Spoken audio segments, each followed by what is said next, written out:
La politique fait partie de nos activités quotidiennes dans la société. La politique aujourd'hui prend place dans notre vie quotidienne. Mesdames et messieurs, le descriptif d'aujourd'hui va s'atteler autour de la question liée à la vie politique, mais à la vie politique d'une personne qui s'est bâtie justement, qui s'est fondée, qui s'est bâti, qui s'est formé aussi dans le parti du mouvement de la libération du Congo, qui est le docteur Jean-Denis Lianzaki, notre invité d'aujourd'hui. Nous allons balayer différentes thématiques autour de sa vie politique, de ce qu'il pense justement et de son attachement bien sûr au vice-gouverneur monsieur Eddy Yeli Molangi. C'est ça, monsieur Jean-Denis Lianza, nous vous recevons dans ces nouveaux numéros du descriptif, l'émission au centre des questions socio-professionnelles. Monsieur Jean-Denis, bonjour et bienvenue.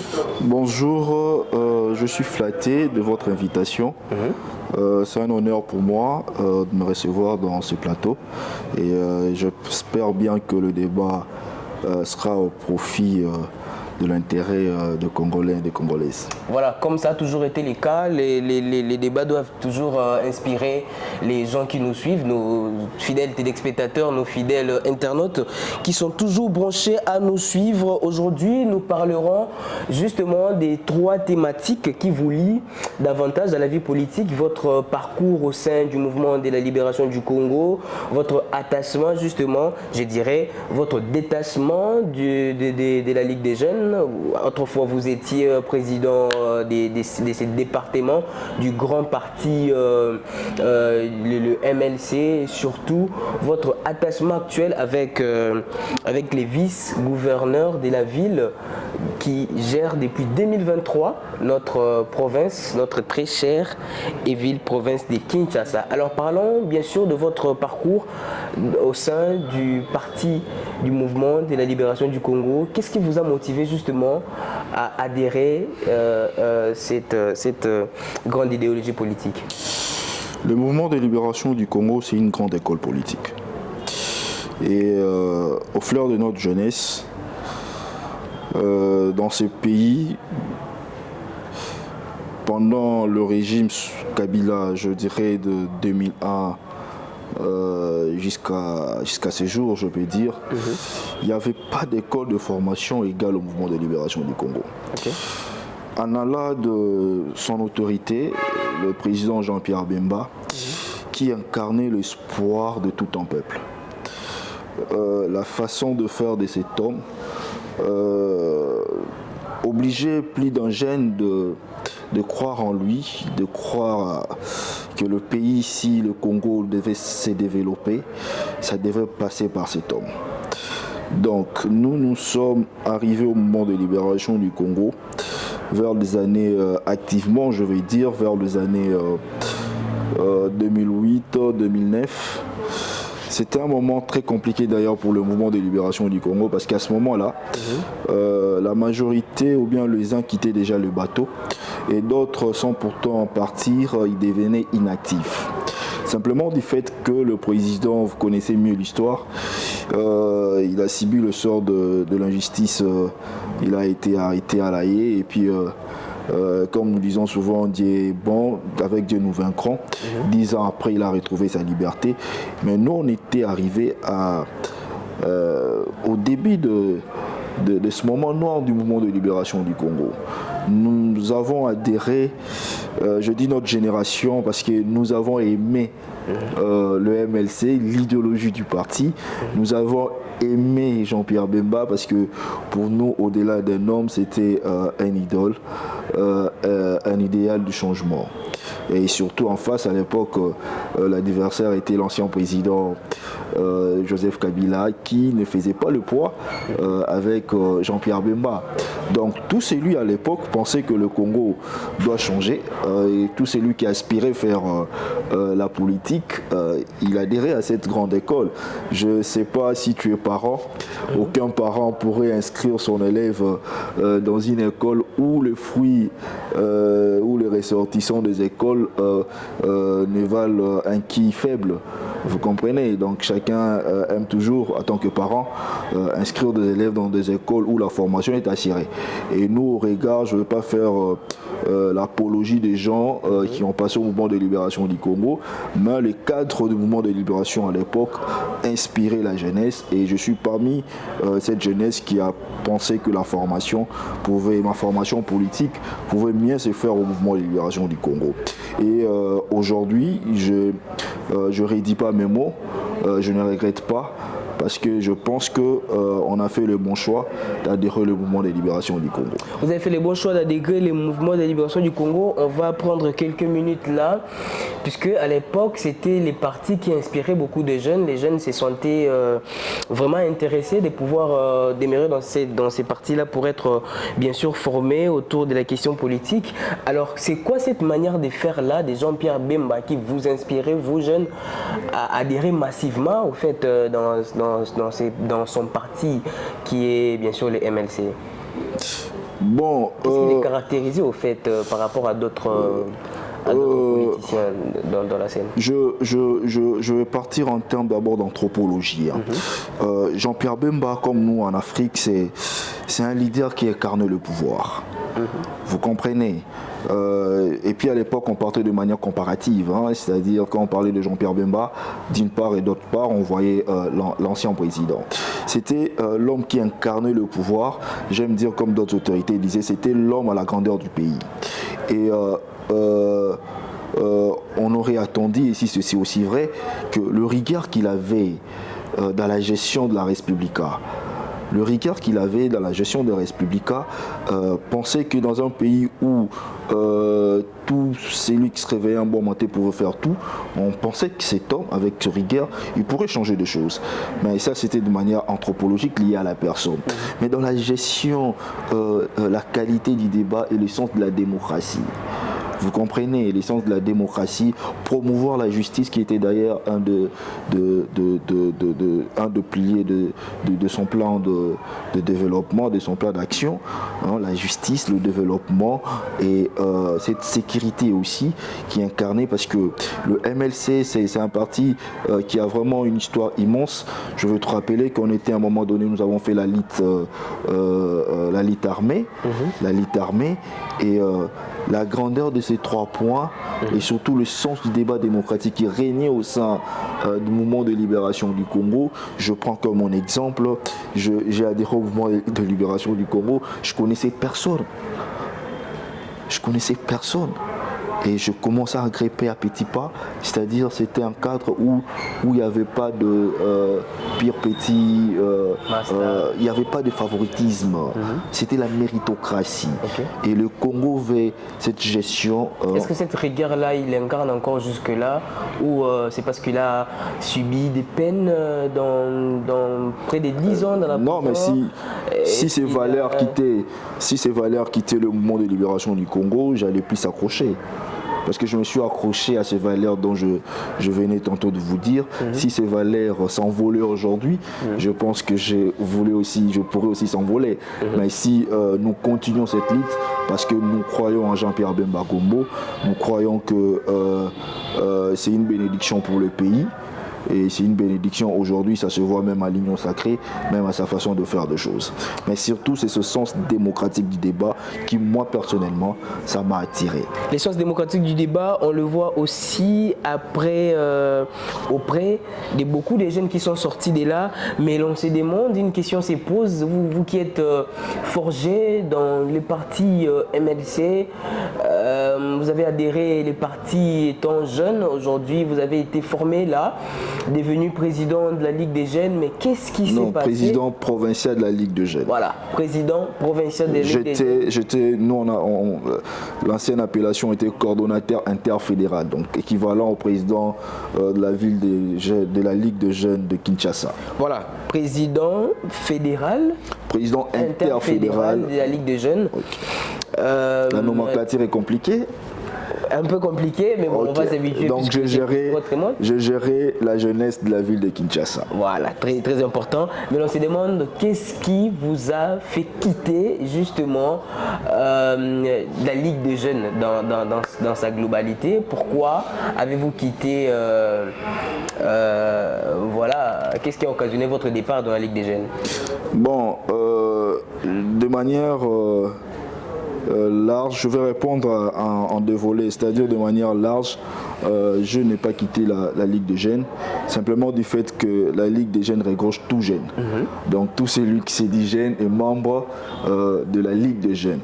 Mais de manière stricte, je suis pris dans la machine dirigeante de la Ligue des jeunes.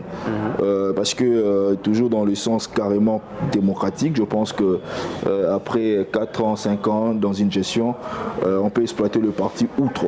Parce que cette stade de la vie que nous sommes, la jeunesse, hein, c'est aussi une stade où on doit apprendre. Vous comprenez, j'ai appris à gérer le jeune. Je ne ferai pas mon bilan ici, non plus le bilan. Mais on va en parler, on ne fait pas les bilans, mais on va en parler, puisque c'est toujours important. Non plus le bilan de celui qui était le président national de la Ligue des jeunes, mais je pense que j'ai appris comme tel, et puis le parti peut m'aider à apprendre encore, ou bien je peux servir le parti d'une manière ou d'une autre. Il n'y a pas seulement la machine dirigeante de la Ligue des jeunes, il y a beaucoup de postes, il y a de fédérations, il y a de communaux. Donc je suis disponible à servir mon parti et je ne m'accroche pas au poste. Vous comprenez, je t'ai dit que je suis adhéré au mouvement de libération. J'ai adhéré plutôt au mouvement de libération du Congo. J'étais en jeu à l'INEKIN, à la faculté de médecine. Et je travaille en tant que militant et aujourd'hui, entre guillemets, je suis cadre, c'est-à-dire je suis prêt à servir mon parti, peu importe le poste. Peu importe les postes, est-ce que vous êtes fier de votre parcours étant président provincial de la Ligue des jeunes? Que peut-on cerner de vos actions phares dans votre fief organisationnel alors que vous étiez président? Bon, je ne suis pas toujours à l'aise de parler ou bien de faire l'apologie de ma personne, mais je te dirais simplement que régulièrement je reçois des appels, pourquoi tu es parti, pourquoi tu ne viens pas, ça prouve que je fais quelque chose. Et en termes de bilan, il y a, je vais te dire une anecdote. Il y a un grand historien, un jour dans un plateau, on l'a demandé qu'est-ce que tu as fait pour le pays. Et il a dit bon, je donnais à ce pays les enfants. Et les gens se sont moqués de lui. Moi j'étais un petit quai. J'ai rencontré encore un autre historien qui était ami à ces derniers. Je lui ai dit mais comment le vieux, on pensait que c'est un savant, c'est un génie, mais comment il peut répondre ainsi? On lui demande qu'est-ce que tu as fait pour le pays, il dit j'ai donné au Congo les enfants. Et le vieux m'a regardé et au moment il m'a dit il faut être génie comme lui pour comprendre. Je lui ai dit comment? Mais il a dit mais il n'y a pas d'investissement plus que l'humain. Quand on a des enfants, on scolarise les enfants, c'est au service du pays. Vous servez le pays, c'est parce que les parents ont mis des moyens.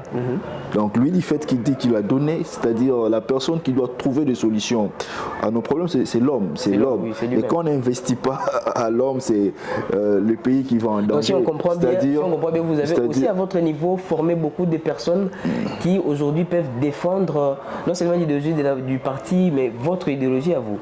Moi, je n'ai pas aujourd'hui à ce stade l'idéologie, j'ai l'idéologie du parti. Non, mais c'est cette manière-là de diriger, puisque chaque leader a sa façon de diriger. Je pense que je motivais plus d'un. Ils sont aujourd'hui au service du parti. Et les uns que je prie même qui ne voulaient même pas de la politique, aujourd'hui ils sont très actifs. Et les uns reconnaissent et d'autres c'est des caractères humains. Mais je pense que tellement c'était une gestion collective, je pense avec toute mon équipe, on a fait notre temps. Certes on est des humains, il y a eu toujours de faiblesses et il y a des moments forts. Mais à mon humble avis, nous avons fait notre temps et c'était applaudissable. C'était applaudissable, vous avez fait votre temps, vous avez formé beaucoup de gens très importants. C'est ce qu'on peut noter de votre... Sans compter des activités. Hein. Ça, oui, sans compter des activités, ça, c'est toujours important. On a organisé des activités. Oui. Nous, on a pris cette jeunesse au moment où l'ancien président tentait de rester au pouvoir et nous n'avons pas eu peur de la nerf on était sur son chemin. Je pourrais dire simplement, si aujourd'hui il y a eu des élections, c'est parce que cette jeunesse du MLC, en commun accord aussi avec le mouvement citoyen, nous avons mis la pression. Donc ce pouvoir, c'est notre pouvoir.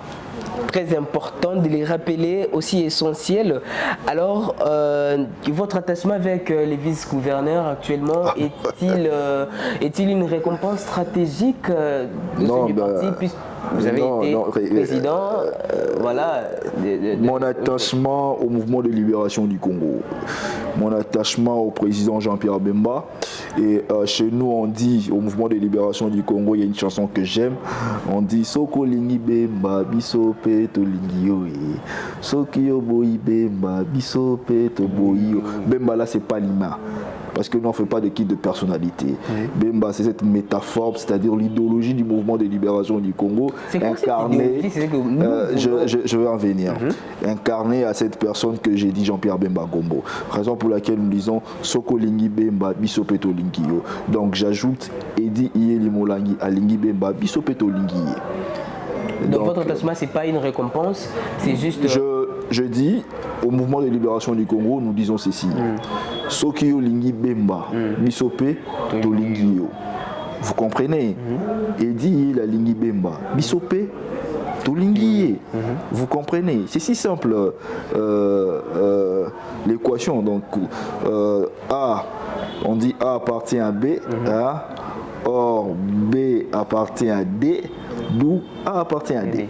Donc, la personne, et puis aujourd'hui, au mouvement de libération du Congo, à Kinshasa,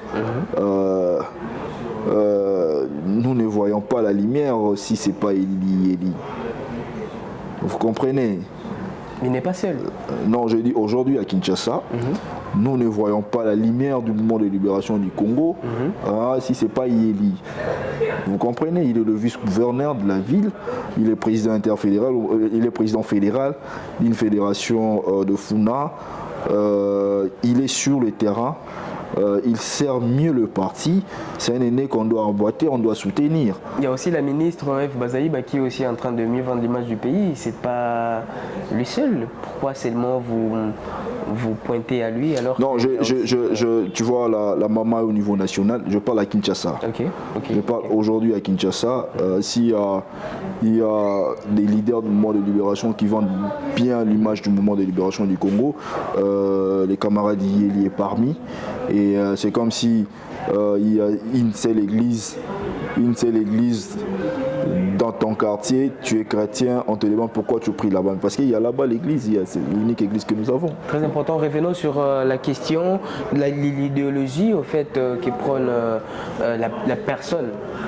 La personne métamorphosée de Jean-Pierre Bemba. C'est quoi cette idéologie qui vous attire les plus, qui vous fait attacher à ces partis? Bon, le mouvement de libération du Congo, l'idéologie est fondée à 4 piliers. Sur le plan politique, nous sommes un parti démocrate. Et sur le plan économique, nous sommes un parti, nous prenons le libéralisme. Et sur le plan philosophique, c'est l'humanisme, l'homme au centre de nos actions. Et sur le plan social, c'est le socialisme même qui incarne même la personne d'Edi Yeli parce qu'il est connu au nom de Papa Social. Donc c'est ces 4 piliers qui fondent le socle idéologique du mouvement de libération du Congo. Et la démocratie au mouvement de libération du Congo, je peux dire que c'est notre ADN. Vous comprenez, le libéralisme sur le plan économique où l'État va en concurrence avec le privé, nous donnons à tous Congolais le pouvoir d'investir et l'investissement est garanti. Nous pensons que c'est vraiment le socle du développement de notre pays. Si aujourd'hui on favorisait le privé à mettre le moyen pour que les choses se passent très bien. Hein, vous comprenez, aujourd'hui, il y a des gens qui ont des moyens, qui peuvent faire aussi des autorités dans ce pays. Si on ne cadre pas, si on leur donnait cette opportunité de manière régalienne, nous pensons que le pays va carrément évoluer. Si par exemple on libéralisait plutôt des sociétés comme Snell, Régie des Eaux, si tu devenais millionnaire, tu pouvais créer votre société d'eau, vous allez servir à, je sais pas, à Bikoro, à Mbandaka, ça allait résoudre des problèmes. Vous comprenez? Et au-delà de cette idéologie, je peux te recommander aussi, si tu auras le temps, de lire Le choix de la liberté du président Jean-Pierre Bemba, où vous allez comprendre l'essence même de l'île que l'homme a mené. Vous savez, parce qu'il s'agit de lui, Jean-Pierre Bemba Gombo, il est parmi les rares des enfants riches à toucher les armes. Vous savez, à faire une révolution armée. Vous comprenez? Lui, c'est pas parce qu'on n'a pas de mine, parce qu'on l'a privé d'un jugement de mine, c'est pas parce que il exploitait illégalement, on a mis l'ordre, il s'est décidé d'aller rejoindre la rébellion. Non, non. Lui, il a vu l'impérialisme qui s'installait et il a laissé une vie tellement heureuse pour rejoindre cette révolution armée que le mouvement de libération a menée, et ça doit étiquer. Vous comprenez? Donc, très important. On parle d'Edi Iyeli, aujourd'hui vice-président, qui incarne la vision. Lui, aujourd'hui vice-gouverneur, qui incarne la vision du parti. Oui, le socialisme. Qui incarne la vision du parti à la tête justement de la gouvernance de la ville de Kinshasa. Mais comment observez-vous, comment voyez-vous la gestion de la ville actuelle? Y a-t-il de l'amélioration? Depuis 2023, ils sont à la tête de la province. Comment vous l'observez? Bon, je suis de l'exécutif parce que je suis aussi directeur du cabinet du ministre provincial de la Santé, Dr Ngoma Bakazi. Je dirais Missa Les Salema. Si aujourd'hui on peut compter, on peut citer, qu'est-ce qu'on va dédouaner, qu'est-ce qu'on va décrire justement des actions phares qu'ont mené nos deux chefs à la tête de la gouvernance de la ville? J'aime ce que le gouverneur de la ville dit. Il aime dire que nous devons apporter des réponses solides et structurées. Vous comprenez? On n'est pas venu faire de Matuvie. Vous comprenez? Il y a des actions concrètes, des routes qui sont en train d'émerger partout dans la ville, et nous le faisons de manière avec beaucoup d'amour. Quand je dis beaucoup d'amour, c'est-à-dire la qualité de ce que nous sommes en train de construire en termes de routes.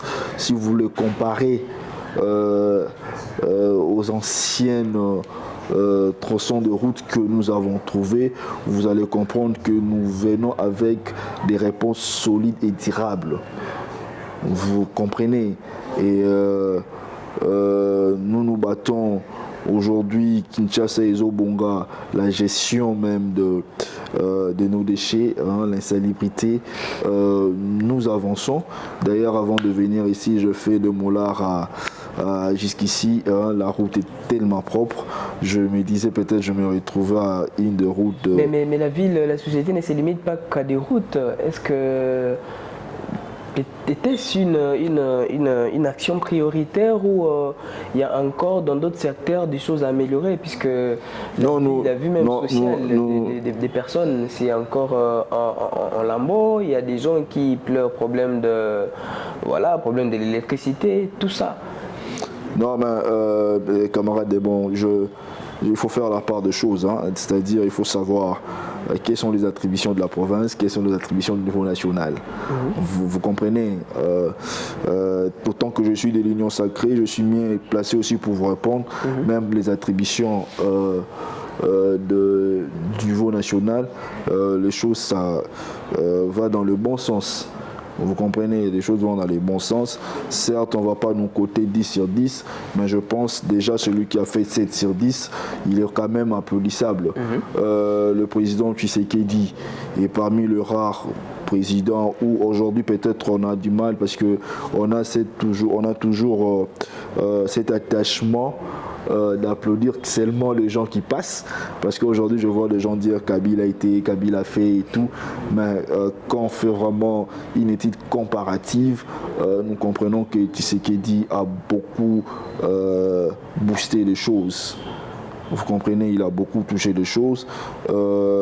Aujourd'hui, moi, pour ne pas trouver des exemples très loin, mes défis ont vu le jour sans que je paye aucun rond. Vous comprenez, hein, ma femme est partie à l'hôpital, elle a accouché, elle est rentrée à la maison, je n'ai déboursé aucun rond. Ça, c'est Tshisekedi. Vous comprenez, aujourd'hui, je suis fils d'un militaire, je peux te témoigner. Hein, aujourd'hui, mon père est vraiment à l'aise quand on lui demande, il donne sans regret, leur solde est régulier. Et doublé que même, vous comprenez. Aujourd'hui, chez moi, à Lembaïmbo, à Tchad, je pars de Mongafula vers très haut. Des gens aujourd'hui oublient même d'éteindre leurs ampoules parce que le courant est en permanence. Vous comprenez, avec le système prépayé. De même aussi dans d'autres provinces. Donc, je ne dirais pas que le bilan est quasi positif, mais il y a quand même l'amélioration. Quand même l'amélioration, très important, mais au niveau de sa gestion, les vice-gouverneurs, Eli Yeli, y a-t-il des défis encore qu'il doit relever, surtout dans son imprégnation dans les partis et aussi dans la gestion de la ville tout entière? Les comme tout dirigeant, lorsqu'il n'y a plus de défis, on cesse de diriger. Chaque dirigeant doit avoir des défis. Je pense que la mentalité de Kinois et Kinois, surtout dans la gestion de déchets, reste un grand défi. La gestion des déchets à Kinshasa reste un grand défi et le gouvernement provincial travaille à arrache-pied pour que Kinshasa retrouve sa belle robe. Il y a la notion des embouteillages. Ces problèmes, comme j'aime dire, ce sont des problèmes au-delà du physique, c'est un problème de comportement. Donc on doit d'abord éduquer le Kinois et Kinois, surtout pour la gestion des déchets, et il y aura une forte amélioration. Mais je pense qu'ils ont pris le taureau dans le corps et les choses vont évoluer. Les choses vont évoluer. Parmi les défis qu'il y a au niveau national, tant provincial, ce qu'on appelle les défis sécuritaires qui est en train quand même d'évoluer avec l'imposition de la diplomatie agissante de son Excellence Monsieur le Président Félix Tshisekedi, qui est en train de produire les fruits jusque-là, mais il y a encore, il y a encore beaucoup de choses qui se passent, surtout au niveau de notre pays. Et aujourd'hui, on parle du dialogue national entre l'opposition et la majorité. Quel est votre avis par rapport à ça? J'ai lu Jean-Pierre Bemba dans Le choix de la liberté. Il a dit partout les Congolais vont se réunir pour parler du Congo. Lui sera là, le mouvement de libération sera là. C'est-à-dire le mouvement de libération, on est très ouvert en termes de dialogue. En termes de dialogue, nous pensons que, d'ailleurs il a dit, et je crois à la conclusion du livre, qu'il faut faire la guerre pour comprendre qu'il ne faut plus le refaire. Vous comprenez, donc le dialogue reste le meilleur ici parce que ça nous évite le bain de sang. On est favorable. Donc, personnellement, on est favorable en attendant que le bureau politique du mouvement de libération du Congo donne sa position claire. Mais je parle de manière nostalgique, connaissant l'esprit et la lettre du mouvement de libération du Congo. On a été toujours favorable pour... Mais jusque-là, le président de la République, lui, n'est pas favorable. Quand lui n'est pas favorable au dialogue, c'est que toute l'union sacrée, sa plateforme politique n'est pas du tout avis à aller... À ma connaissance, tu m'apprends des choses. Et tu m'apprends des choses que le président n'est pas... il n'est pas pour les dialogues, mais ces journées dernièrement à Luanda, justement, pour la médiation. Pour la médiation, tu vois que tu dis une chose et son contraire. Non, je ne dis pas une chose. Donc le problème, c'est que le principe, pas. s'il vous plaît, le principe en termes de dialogue, je ne vois pas où le président ne veut pas. Vous comprenez, c'est peut-être à quel format, comment ça va se faire, mais nous tous on est d'accord qu'on doit dialoguer, mais c'est peut-être le format qui diffère. Et qui dit dialoguer n'est pas synonyme de baisser le bras, c'est pas synonyme d'abandonner à se défendre, parce qu'on est agressé, on doit se défendre. J'aime dire toujours que la guerre va à deux volets. D'une part, il faut être fort pour protéger l'intégrité de notre pays, et d'autre part, il faut être aussi fort en termes de dialogue, de diplomatie. Donc, des débats de manière synergique. Donc, on ne peut pas dissocier la force militaire et la diplomatie. Ça doit aller de pair, et je pense que le président de la République le fait très bien. Nous sommes déjà arrivés à la fin. Monsieur Jean-Denis, c'était pour nous un honneur de vous accueillir ici, vous qui êtes au cadre dans le parti du mouvement des libérations. Dans notre parti, quand tu lis notre règlement d'ordre, nos statuts, il n'y a pas d'appellation de haut cadre. Je suis cadre. Cadre. Oui, ceux qui veulent se dire haut cadre, ils sont forts en néologisme. Très important. On a balayé justement votre adhésion dans le parti, les motivations. Aujourd'hui, plus président, je dirais, provincial de la Ligue des jeunes du parti. Vous êtes maintenant attaché... je suis au mouvement de libération du Congo. Je sais. Je suis serviable et disponible à servir mon parti. Je soutiens tout celui qui fait mieux de choses au sein du mouvement de libération du Congo, tout celui qui veut que le mouvement de libération du Congo avance, et notamment l'excellence Eddy Elimoulangi est au service du parti, et il est au service du mouvement de libération du Congo. Il œuvre pour que le mouvement de libération du Congo avance, et quoi de plus normal s'attacher à une personne pareille. Très important. Alors votre dernier message à tous les jeunes qui aspirent au domaine politique, à tous ceux qui vous suivent, à tous ceux qui auront l'occasion de vous suivre en ces moments? Adhérez au mouvement de libération du Congo. Adhérez au mouvement de libération du Congo, rejoindrez la Ligue des jeunes du mouvement de libération du Congo, aujourd'hui dirigée par l'honorable Mon Plaisir. Vous n'allez pas regretter. Si vous voulez être de bons dirigeants, si vous voulez mieux servir le pays, venez dans cette grande école de formation du mouvement de libération du Congo du président Jean-Pierre Bemba Gombo. Si vous voulez être mieux formé, comme M. Jean-Denis y est lié aujourd'hui, un cadre qui défend les couleurs, qui défend la politique de notre pays, et vous serez mieux formé que dans le mouvement de la libération du Congo, comme l'a bien souligné notre invité d'aujourd'hui. Mesdames et messieurs, nous sommes arrivés à la fin de cette émission. Je suis Debon Simer, les présentateurs du Descriptif. Cette émission qui vous présente justement les... Oui, dernier mot. Un mot, j'allais vraiment oublier. Je compatis aussi avec les montagnards de Mongafula. Les montagnards de Mongafula, je compatis avec vous simplement du fait que aujourd'hui les habitants de Mongafula vivent un moment comme s'ils n'ont jamais voté. Vous comprenez, ils sont orphelins de députés provinciaux. Il y a au moins Socrate Moubengaï qui se bat, mais lui il est au bureau. Vous comprenez, quand on est au bureau, on ne défend pas assez. Mais ceux qui sont les autres ne font presque rien. Ils ne portent pas la voix des gens de Mongafula. Et j'ai compris et je me suis décidé à prendre les devants, même du plan extra-parlementaire, pour défendre la cause de mes frères et sœurs de Mongafula. Voilà, nous sommes arrivés à la fin. Merci de nous avoir suivis. Retrouvons-nous prochainement pour le nouveau numéro et à très bientôt. Merci.